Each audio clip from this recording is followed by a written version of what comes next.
Okay, I hope you can all hear me. In the 8 years that I've been on the city council, we have opened a new city hall, new police headquarters, and regional training center, a new uh, fire station, affordable housing, and also market rate housing, and a national award winning Rommel Boulevard Complete Streets Project, which has won 5 or 6 awards, 2 statewide, 1 national, and the others of Northern California. So I'm hoping to continue in that work and make San Pablo a beautiful place. Thank you. Thank you, Rita. So we'll go ahead and I have the privilege of asking the first question. What are your 3 top priorities if you are elected, and how would they be funded? Well, the first one I would say would be economic development. And the second one is to build more housing. We have several projects in the works. And I'm hoping that the developers stay with us and don't disappear. And well, third is public safety, because I'm on the public safety standing committee, been on it for years. So to keep our police department as one of the best in the Bay Area, because they do a super job right now. Thank you. Jamin has the second question. How would you work with others to support the city's priorities? Well, I'm always talking to other people, meaning our constituents, about everything we're doing and get them behind what we're doing. And I think generally the whole population likes the progress we're making. And I work with my fellow council members. We pretty much agree on everything. There's a few things that we don't agree on, but at least we get a vote done. That's it. Thanks. Okay. Next up is Nadine. You're muted. Do you support forming a citizen police oversight review board to propose changes in police budgets, citizen contact policy, and to investigate citizen complaints? I don't really think we need one. We don't have any problems with our police department. I mean, if the citizens decide that's what they want to do, I guess that's what they'll do. But from what I've seen in some cities, that's not working too well. And I know people that are on those citizens boards, like in Berkeley and such. So I just don't think it's needed in San Pablo. Thank you. Thank you. Next up will be Sherry. Good morning, Rita. Systemic racism has been prominent in the news. Do you feel there's systemic racism in San Pablo? And if so, how would you address it as a member of the city's leadership? Well, I think it's always there, wherever we are. So I'm sure it's present in San Pablo.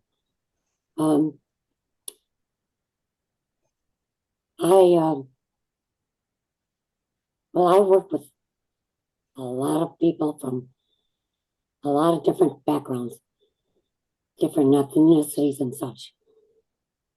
Just like at the senior center, there's a large, varied population. And also in some of the other, well, like city staff and so on. So I think just always be understanding, open-minded, listen to people, hear what they have to say, and try to erase the systemic racism as much as possible. Thank you. Thank you. Thank you, Rita. So for your next question, does your city have a plan to address the need of the homeless? Do you know the current homeless rate in your city? What are your plans to address the situation? Please note that because this is a three-part, Jamin has also provided you with the question in the chat. Well, maybe I better look at the chat. Oh, no, I could repeat it for you one more time if you would like. No, So, I can look. Okay. So, we are addressing the needs of the homeless. We're working on it as much as possible. We work with SOS. As far as the rate, it's down from what it was. I can't give you a percentage right now because I kind of forgot. But we're doing everything we can. And I will say one thing that I forgot to mention in my application is I've been on the board of Lau Family Community Development for 12 years as treasurer. We have an office in San Pablo. We have offices in Contra Costa County, Alameda County, Sacramento County, and Yolo County. And that's one of our big things we do. We provide housing for the homeless, plus wraparound services, getting them jobs, healthcare, etc. So on two fronts, I'm very involved with the needs of the homeless. I guess I answered each of parts of that. We just want to continue and get better at what we're doing, but it's right up there. And keeping our housing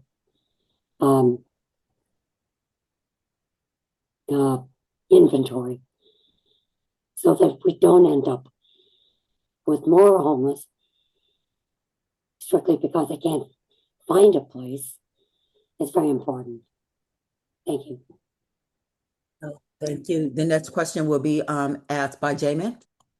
Do you support or oppose rent stabilization and renter protections, i.e., just cause in your city? Why or why not? I support stabilization because we're doing a lot of that, but and protections. I do not support rent control, which has become very public. Basically, people know how I have voted on that in the city because we are already providing services for our renters and establishing a rent review board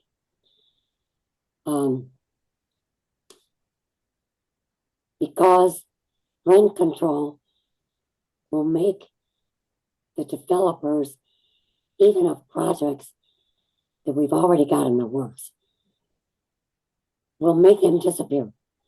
They won't come to San Pablo. They won't build new housing. So it's a very complicated issue. I've discussed it with many people, including labor.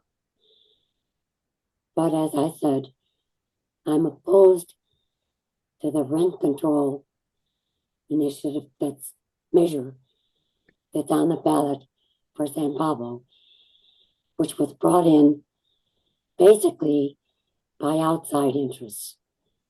They don't know San Pablo. So I hope that answers the question. Thank you. The next question will be from Nadine. What would be your plan to diversify the economic dependence on the casino? That's very complicated. One of the biggest reasons is because San Pablo is only 2.6 square miles. So we don't have a lot of room to bring in like large businesses or industry. We only have room for small industry and mom and pop businesses. We are working on it, doing everything we can with the San Pablo Economic Development Corporation, just trying to get more ways of having revenue other than the casino, because it's a very serious problem. And if something happens with a casino, then we're going to be out of luck. So we have to do everything we can to bring in more outside revenue. And with our new regional training facility at the police headquarters, once they start the training, there will be other municipalities bringing their officers to San Pablo, and they'll spend money shopping, going to restaurants, etc. So we expect that will help our revenue quite a bit. Thank you. Thank you. Your eighth question is coming from Sherry. What is your position on transitioning from fossil fuels and refineries that are currently in our area and near San Pablo? Well, I'm on 2 transportation commissions, so I greatly support electric vehicles and so on. Everything we can do to bring the emission rate down. I'm working with the Contra Costa Transportation Authority as a commissioner, just working on that. Plus, getting people on public transit, which is what I take because I haven't driven since 1989. So public transit is a large part of that. And a lot of our public transit is starting to rely on hydrogen fuel cells and electric buses around the county. I know we need to help the workers at the refineries, but hopefully there will be clean energy that can put them to work. Thank you. Thank you. For your next question, do you support and would you vote for a moratorium on data centers in the face of increased data need of consumers in your area? From what I've been reading, it causes a huge problem, like with water and so on, electric. So I'm kind of still, I don't know if you'd say on the fence about that, but I know other cities have banned them or are in the process of banning them because of the huge amount of electric power they need, and like I said, the water. That's it. Okay. Thank you. And your final question, Jamie? Okay, this is a bit of a long one. So, would you oppose or support any contract with surveillance corporations example, flock? And if so, what guardrails and oversight would you require? And then the second part of this, and this will be in the chat as well, what is the most and least as a percentage of general fund expenditures that you think your city's police department should have? Well, to begin with, San Pablo has flock cameras. And we've had a huge cut in crime because of our ALPRs. We catch cars, stolen cars, or cars used in crimes, including murders, that have come into our city from everywhere. So that's causing a large reduction in crime. Our city police department has a very great reputation for the way they use the flock cameras or the Axon body cameras, whatever. We are well known, not just in the Bay Area, but in other states, for the way our police department operates. And I support the police department 100%, which is made clear in every public safety standing committee meeting that I'm on, plus the city council meetings. I will stand up for the police department because of our chief, our captains, our lieutenants, and all of the officers. I know what kind of people they are. We are very close friends and allies. And I know that they will do what is right and that nothing will go wrong, even though other cities have banned their flock cameras. Thank you.